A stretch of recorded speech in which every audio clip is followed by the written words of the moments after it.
नमस्कार। आज के इस शानदार एक्सप्लेनर में स्वागत है। अक्सर जब बैंकिंग और फाइनेंस की बात आती है तो भारी भरकम शब्द सुनकर अच्छों का पसीना छूट जाता है। लेकिन चिंता की कोई बात नहीं, क्योंकि आज हम सिक्योर्ड लोन, अनसिक्योर्ड लोन और कोलैटरल जैसे मुश्किल लगने वाले कॉन्सेप्ट्स को बिल्कुल आसान और मज़ेदार भाषा में डीकोड करने वाले हैं। कोई किताबी ज्ञान नहीं, बस सीधा, स्पष्ट और प्रैक्टिकल विश्लेषण। जरा सोचिए, जब कोई पहली बार लोन के लिए बैंक जाता है तो कितनी उलझन होती है। कागजों का पहाड़, ढेरों नियम और शर्तें और ऐसे ऐसे शब्द जो किसी विदेशी भाषा जैसे लगते हैं।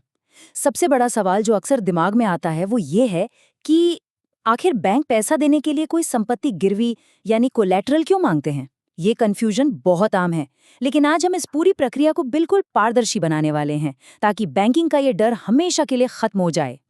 तो चलिए, आज का हमारा एजेंडा बिल्कुल साफ है। हम शुरुआत करेंगे सिक्योर्ड बनाम अनसिक्योर्ड लोन के फर्क से। फिर इन विकल्पों की आमने सामने तुलना करेंगे।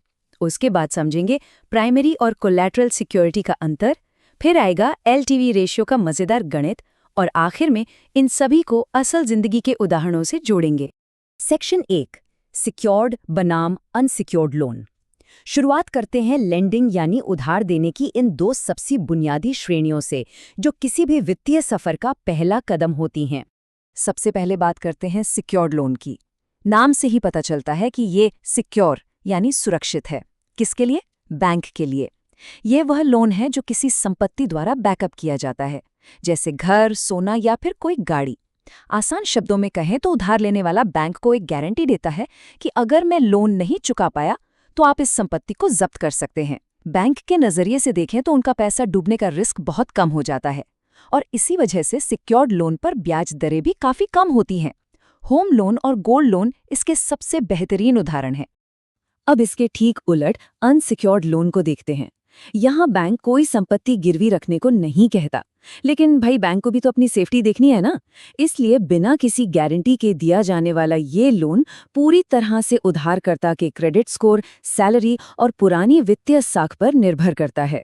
पर्सनल लोन या क्रेडिट कार्ड्स इसी श्रेणी में आते हैं।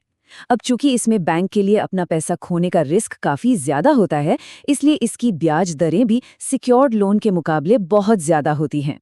सेक्शन 2, विकल्पों की तुलना। अब जब दोनों की परिभाषाएं एकदम स्पष्ट हैं, तो आइए इन दोनों लोन विकल्पों को आमने सामने रखते हैं। इन दोनों की तुलना करने पर कुछ बहुत ही दिलचस्प बातें सामने आती हैं। सिक्योर्ड लोन हमेशा किसी एसेट यानी संपत्ति पर आधारित है, जबकि अनसिक्योर्ड में कोई कोलैटरल नहीं होता। ब्याज दर और बैंक के जोखिम की बात करें तो सिक्योर्ड लोन में दोनों ही कम होते हैं। लेकिन सबसे मजेदार पॉइंट है अप्रूवल की स्पीड। अनसिक्योर्ड लोन बहुत तेजी से अप्रूव हो जाता है क्योंकि इसमें किसी घर या जमीन की वैल्यूएशन नहीं करनी पड़ती। वहीं सिक्योर्ड लोन की प्रक्रिया थोड़ी धीमी जरूर होती है, लेकिन इसमें लोन की रकम बहुत बड़ी मिल सकती है। सेक्शन 3, प्राइमरी बनाम कोलैटरल सिक्योरिटी। अब हम सिक्योर्ड लोन के अंदर थोड़ा और गहराई में उतरेंगे और उन दो खास शब्दों की गुत्थी सुलझाएंगे जो अक्सर नए लोगों को सबसे ज्यादा कंफ्यूज करते हैं। इन दोनों के बीच का अंतर समझना बहुत जरूरी है। प्राइमरी सिक्योरिटी वो मुख्य संपत्ति है जिसे सीधे उसी लोन के पैसों से खरीदा या बनाया जा रहा है। इसका सीधा कनेक्शन लोन से होता है।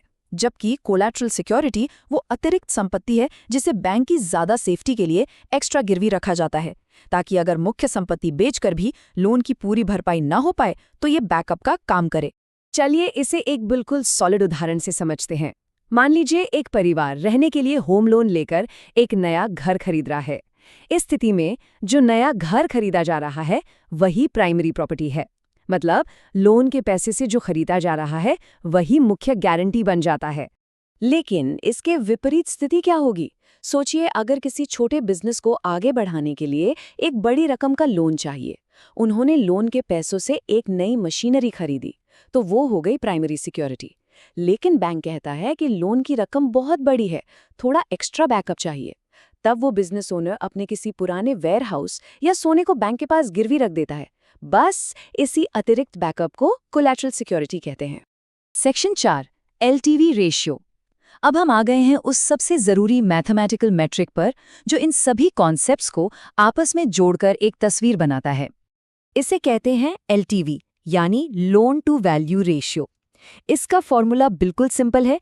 लोन की राशि को संपत्ति की कुल कीमत से भाग दें और फिर उसे 100 से गुणा कर दें। यह प्रतिशत बताता है कि बैंक किसी प्रॉपर्टी की कुल कीमत का कितना हिस्सा फाइनेंस करने के लिए तैयार है।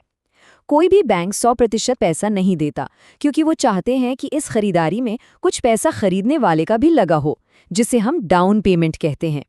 इसे एक रियल लाइफ नंबर से समझते हैं। मान लीजिए कि 50 लाख रुपए का एक घर खरीदा जाना है और बैंक का LTV रेशियो 80% तय हुआ है। इसका सीधा सा मतलब है कि बैंक 50 लाख का 80% यानी 40 लाख रुपए तक का लोन देगा।